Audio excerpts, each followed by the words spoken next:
I wanted to start by saying why I dropped everything to focus on this issue and why I think a lot of people out there are dropping everything they are doing to get legislative attention on this issue. I didn't hear the word disaster yet. And not to, I want to focus this very carefully.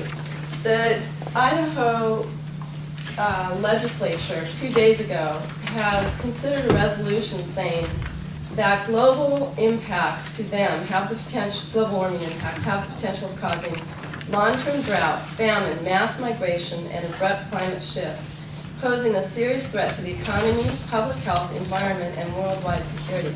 And I think when we look at this issue, it's no longer some sort of faraway issue. This is climate disaster in the making, and what I want to do is try and focus it for your legislative tasks and say why it pertains to you individually as legislators. The carbon emissions right now are rising 2% a year. And so we've got a trajectory going up like this. So every year we put out as a world 2% greater carbon emissions. Now I never paid much attention to this issue until about 5 months ago. And then I started looking into it and reading things that alarmed me so badly that I literally dropped all my research to get a handle on this. And I would not be here now were it not for the feeling of urgency of addressing this situation within the immediate short term on a governmental level. What does that 2% mean? Jim Hansen, who is the leading climate scientist for NASA, says, if existing increases of carbon emissions, that increase continue for even another decade, temperatures will rise 5 degrees Fahrenheit during this century, which in turn could cause an 80-foot rise in sea level. In that case, the United States would lose most East Coast cities, Boston, New York, Philadelphia, Washington, and Miami. Indeed, practically the entire state of Florida would be underwater. 50 million people in the U.S. live below that sea level. There is another author who has written extensively on climate impacts, and he puts it this way. He's a British author who's written books on climate impacts. And this is the kind of thing you read over and over again. This is why I put together this workshop on a Friday afternoon. This is why I begged each and every one of you to stay. Let me put it simply. If we go on emitting greenhouse gases at anything like the current rate, most of the surface of the globe will be rendered inhabitable within the lifetimes of most readers of this article. There is such a short time frame for dealing with this issue, and yet it is a global issue. So what I would like to do is just bring it home to you and talk about your legal responsibility for dealing with this issue. Because each one of you is sitting in a legislative seat in a state, a sovereign entity within this country. The states as a whole and all countries of the world own their natural resources and trust for their people, for the future generations, for this present generation and the future generations. So you are all, to me, I actually don't think of you as legislators so much. I think of you teaching property law as trustees. The same way I would think of you if I give over my college account to Senator Cruz or Senator Beyer, my nephew's college account, said, here, you manage it for his lifetime. You manage it so that there will be enough in it for him when he gets ready to go to college. And I think that if I were to pass my bank account over to any of these senators here, that they would manage it with such diligence that they would not let a penny be lost, and that they would grow that college account so when that person, that young person, got to be at college age, he would have everything he needed and expected out of that college account. This is no different. It is an ancient principle. The most fundamental principle of government is that they manage their natural resources in trust accounts for the future generations. The Supreme Court back in 1892 said the decisions are numerous which declare that such property, air, water, wildlife, and other resources are held by the state, that's you, in virtue of its sovereignty in trust for the public. The air is part of this. Back in 1907, the Supreme Court said in a nuisance case brought by the state of Georgia against a copper company located in Tennessee, listen to this. This is property law. This is a nuisance suit by a state for an injury to it in its capacity of quasi-sovereign. In that capacity, the state has an interest independent of and behind the titles of its citizens in all the earth and air within its domain. It has the last word as to whether its inhabitants shall breathe pure air. It is a fair and reasonable demand on the part of the sovereign, that's you, that the air over its territory should not be polluted on a great scale by the act of persons beyond its control. You have the duty that is timeless to manage this trust account, which has natural resources in it, including air, to manage it for the future generations. It's not just some obligation that you might feel as a moral obligation. It's actually a legal obligation. And it falls upon every one of you individually, Senator Burdick, Senator Cruz, Senator Beyer, Senator Przanski. Individually, you are trustees of this state's natural resources.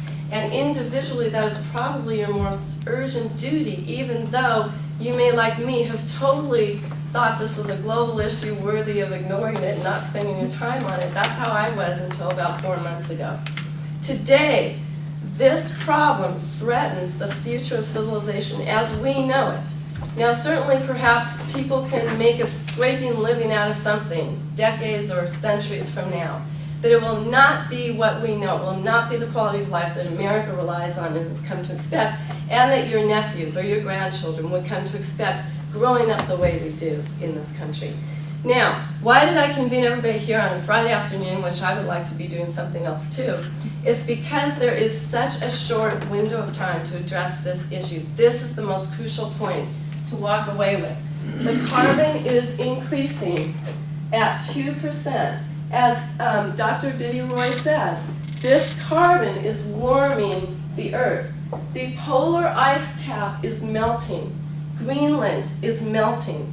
Glacier National Park will have no more glaciers in 15 to 25 years. And you can quibble over whether it was 15 years or 25 years. The fact is, no one disputes. Glacier is not going to have glaciers in 15 to 25 years. And so we are already on this path. Once this ice melts, it's going to have a tremendous effect, which is called a feedback loop, because there's carbon trapped in that, and it's going to go up in the atmosphere, and it is going to increase the heating. Now, why do I talk about a 10-year frame?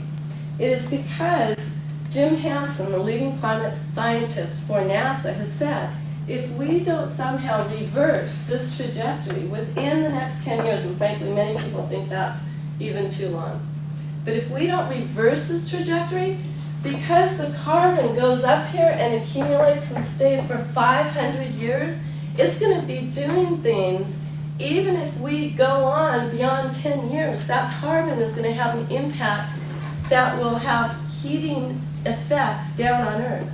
And at some point, you can talk about 60% loss of species, or you can talk about 50% loss of species. At some point, every one of us who grew up in Oregon knows that there's predator-prey relationships. You can't just wipe out 50% of your species and expect to have an economy or a quality of life in Oregon or anywhere in the world. And so when people talking about this issue talk about the effects, they actually speak in terms of crop failures, famine, sea level rise, flooding, drought, wildfire, hurricane species extinctions, decreased snowpack, landslides, heat waves, disease vectors, and tornadoes. So this is not something that is just put off for another day, unfortunately. Now, how do you situate your role as senators in the context of these other sovereigns? And to me, it's kind of easy, but it's only easy if you think about it as truly the greenhouse effect. We are sitting in the world, on the Earth, in a greenhouse. And the reason it's called greenhouse gases is because we're effectively creating a tent or a dome over our existence. We're all in this little dome together, or you can call it a greenhouse. And we all share this greenhouse together. The reason we call it a greenhouse is because the carbon that goes up thickens the atmosphere, and it does actually create, Dr. Roy said, a blanket. It creates a greenhouse. It creates a ceiling over us that then traps the Earth's radiation, the sun's radiation coming in. It can't get out. So temperatures are rising, rising, rising. And we are all sitting in this greenhouse with other nations of the world and with other states in this country. So what is your job or your duty, your timeless duty as legislators? When we look at a finite resource like the atmosphere, we look at it in terms of co-tenants, just like some of you may share, actually my sister and I, share a mountain cabin together. Our family has several cousins, maybe there's 8 of us, sharing a mountain cabin. And we are all co-tenants. So you are all trustees to the state of Oregon for their airshed, but you're all also Oregon is a co-tenant with Oklahoma, with California, with China, with France. We are all co-tenants on this earth, and we all need that atmosphere to survive. And so all co-tenants have the duty not to waste the common asset. Question? I just wanted to, even if you agree with everything that was said, I think what's frustrating to me and what's frustrating to all of us is, what can we do specifically? We think in terms of bills and votes. You come up with an idea, you get enough votes for it, and then you can push it through. What can we do as one state? Well, and that, specifically to us, I think, when I thought of the law thing, that's what we deal in. We deal in laws. And right. So even if we agree with the science, what can we actually do? Okay, well, the scientists have set forth a twofold mandate, and all legislation across all states and countries is being geared up to this mandate. So that means Oregon, China, European nations. It's a twofold mandate, and this should be the structure of all legislation. It requires an 80% reduction of carbon dioxide below 1990 levels by the year 2050. That's the long-term mandate, and it's in your materials, it's in the outline. So that's your long-term mandate. So somehow you have to get legislation that gets us there, and all your co-tenants have to do the same thing, and they are doing it. New Jersey's going forth with it, California's going forth with it, all sorts of countries are. The second is the short term. That was the long term, this is the short term. The short term is to reverse this trajectory of rising emissions within the next 10 years at most. So if you think of converting to energy or putting more bike paths in or a carbon tax, whatever you want to do, you have to be thinking this session, because 10 years is when this trajectory has to reverse. And it takes time for you all to dedicate to figure out what the most economic way of dealing with this is as trustees of this air package, this air resource that we hold. Now the governor and other states in the country have put together a strategy. And the Oregon strategy is cited, we've got materials on it, the introduction is in your notebook. And the Oregon strategy that the governor came up with is actually calibrated exactly to these two goals. Anything less than meeting these two goals is simply not enough, because we're not going to bargain. We're not in a bargaining position on this. We put too much CO2 in the atmosphere already. So this doesn't take progressive policy, it takes quantitative policy. In other words, it's not enough to just pass a biofuels measure, which people are criticizing, because that may be a little baby step forward, but this isn't about baby steps. This is about tying into two clear mandates that all the states that are on top of this, all the nations that are on top of this, are tying into. So it's just a matter of doing Oregon's share to tie into this 80% carbon reduction by 2050 and to reverse within the short term the trajectory of greenhouse gases. Now within that, and I think that's about all I needed to say, I'm going to turn you over to Tom, because within that there are many, many tools to do it. But the one thing to remember is this is a quantitative exercise. It's not progressive. At the end of the day, we absolutely must get that. Otherwise, we have failed our trust responsibility and to keep the world inhabitable for our future generations and ourselves and our